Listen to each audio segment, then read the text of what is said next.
Pelajaran tasawuf ini agak berbeda sedikit karena amalan kita ketika sholat maghrib dan sholat subuh.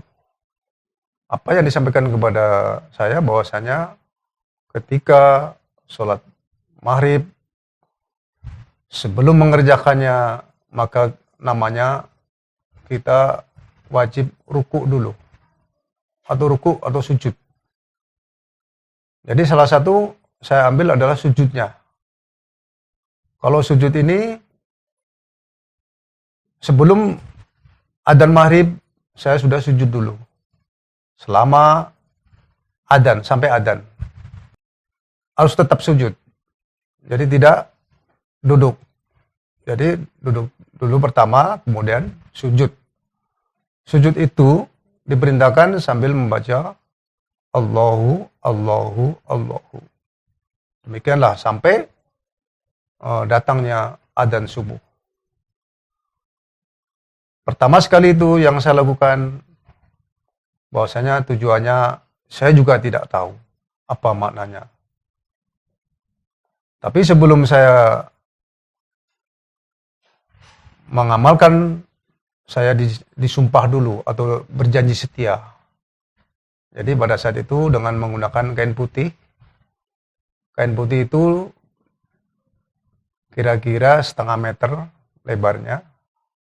Kemudian setengah meter itu nanti sebagai tanda bahwa kita berjanji setia. Setelah dibuka kain putih itu, maka peganglah tangan kanan saya satu, yang tangan guru saya itu setengah. Jadi setengah-setengah. Pas di tengahnya itu saya pegang dan guru saya juga memegang. Ketika dibacakan ayat, maka langsung setelah selesai, maka langsung ditarik berlawanan arah, sehingga terrobeklah kain putih itu. Jadi bertanda bahwasanya saya sudah masuk ke dalam namanya tasawuf ruku sujud. Nah, jadi kegiatan aktivitas itu hanya ruku, hanya sujud saja. Tapi nama ruku sujud itu adalah sebagai nama daripada tasawuf itu sendiri. Sehingga di dalam sujudnya itu selalu menyebut nama Allah, antara lain Allahu, Allahu. Kenapa demikian?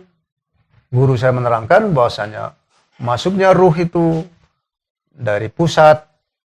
Ketika masuk ke pusat itu, maka dorongan itulah sampai ke leher berbunyi hu. Jadi ketika ruh sampai di pusat kita, maka dorongan yang di dalam sampai ke leher sampai ke leher, maka bunyinya beliau itu adalah hu. Setelah sampai di ujung leher, di situ ada persimpangan antara katup hawa udara yang keluar melalui hidung karena reaksi daripada dorongan ruh tadi sampai di leher. Kemudian ruh itu sendiri tidak ikut serta dengan angin, apa artinya udara yang keluar melalui hidung, tapi di katupnya itu ada persimpangan langsung ke jantung. Baru setelah sampai sampai di leher, belok ke sebelah kiri, jumpai dengan jantung. Jadi jantung itu bunyinya ketika sampai ke jantung Allah. Artinya ruh yang tadi sampai di leher itu dengan ucapan Allah tadi menyebar sampai melalui jantung, menyebar ke seluruh tubuh. Jadi bahasanya seperti itu. Allah. Allah. Itu dipraktekkan setiap sebelum sholat maghrib selama 40 hari. Subuh juga demikian. Sebelum subuh menjelang adzan mungkin 10 menit atau 15 menit kalau sanggup, maka sujud terus. Sehingga kita dapat merasakan ketika sujud itu sedikit beban tadi ikut ke kepala. Jadi berat. Yang biasa kaki keberatan begitu sujud, karena kita sambil mendikir, ke kepala larinya. Rasa beban tadi ke kepala. Karena itu adanya datangnya ruh tadi, beliau mengatakan, berucap hu. Kemudian sampai di leher, maka Allah itu namanya melalui jantung menyebar ke seluruh tubuh. Begitulah peristiwa yang kita alami setiap harinya. Jadi dengan melafazkan hu Allah, maka terjadilah proses ketuhanan di dalam jantung kita. Dan melebur ke seluruh tubuh, menjadilah sebuah yang dikatakan bentuk atau wujud daripada ruh itu sendiri. Beberapa lama melakukan hal itu, terbentuklah suatu zat yang mengadakan sifat, sifat mengadakan nama, nama mengadakan fi'il atau bentuk atau benda. Terbukti ketika malam hari saya mendapati peristiwa yang aneh sekali. Apa itu? Peristiwa bermimpi bahwasanya semua tulang-tulang, semua badan ini bercerai-berai. Dengan rasa kaget tadi dan terkejut, sedikit saya panik, karena memang pada malamnya itu selama 40 hari harus melakukan yang namanya sholat tahajud. Jadi tahajud itu sama, lebih banyak kita sujud kepada Allah pada waktu itu, maka lebih baguslah atau lebih baiklah. Dan banyak zat yang mengadakan sifat mengadakan nama tadi masuk ke dalam tubuh. Supaya terbentuklah namanya benda itu. Kemudian rasa takut tadi cemas. Paginya saya melapor kepada gurunya bahwa itu adalah bentuk daripada karena kita berselawat. Berselawat karena selawatannya juga ada ucapannya sendiri. Jadi ketika malam sesudah sujud lama di dalam tahajud itu kita kerjakan sholat tahajud, setelah sholat tahajud berselawat banyak-banyak. Jadi kejadian itu pada malam hari seolah-olah badan ini bercerai-berai, tulang-tulang patah-patah semuanya. Yang saya rasa waktu itu ternyata memang itu terbiasa, artinya biasa terjadi seperti itu. Kemudian tidak lama sampailah kepada 40 hari, 40 malam, sholat tahajud pun tidak tinggal, semuanya tidak tinggal. Maka pada saat itu saya bertemu dengan sosok. Sosok itu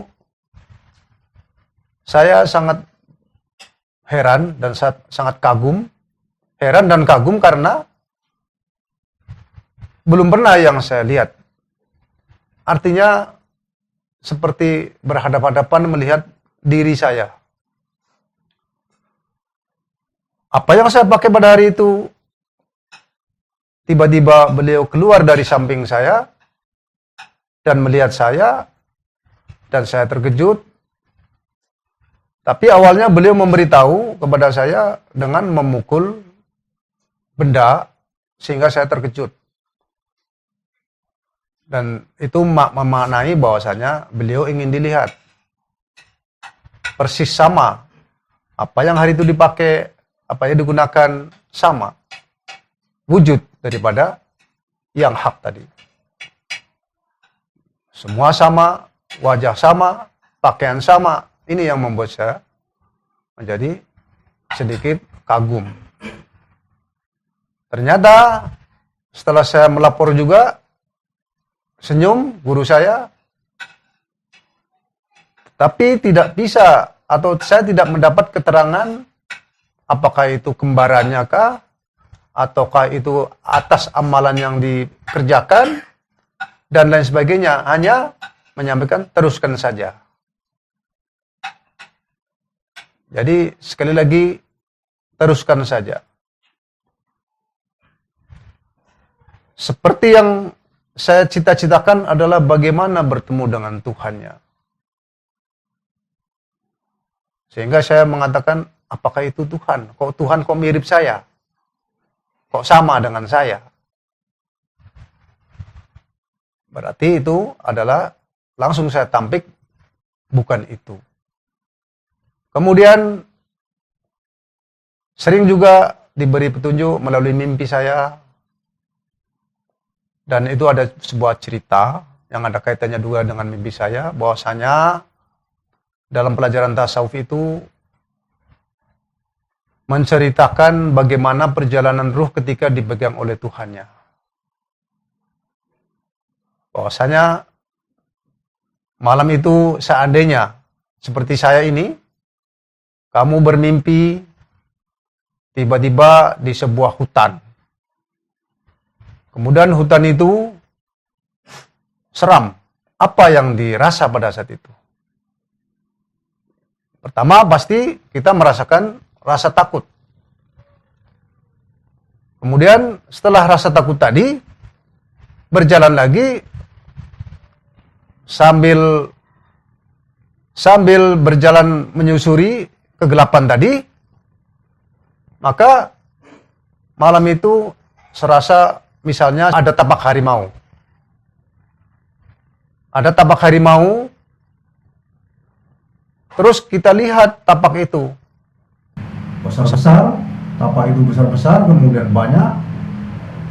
Apa yang kita rasa pada malam itu? Bahwasanya melihat tapak harimau itu lebih menakutkan lagi.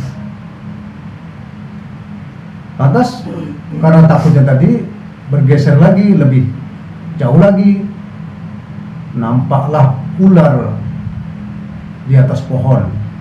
Ular itu hampir menggigit atau melahap kepala kita. Lebih takut lagi dan lari-lari dikejarnya. Ular itu mengejar, tiba-tiba berat jatuh dari tempat tidur. Terkejutlah. Artinya bahasa mimpi tadi itu harus ada jawabannya. Kira-kira pertanyaannya sekarang ini dari yang dilihat oleh pandangan hati tadi atas ketakutan tadi, apakah engkau lebih takut kepada yang pada saat itu dilihat ataukah takut kepada Allah?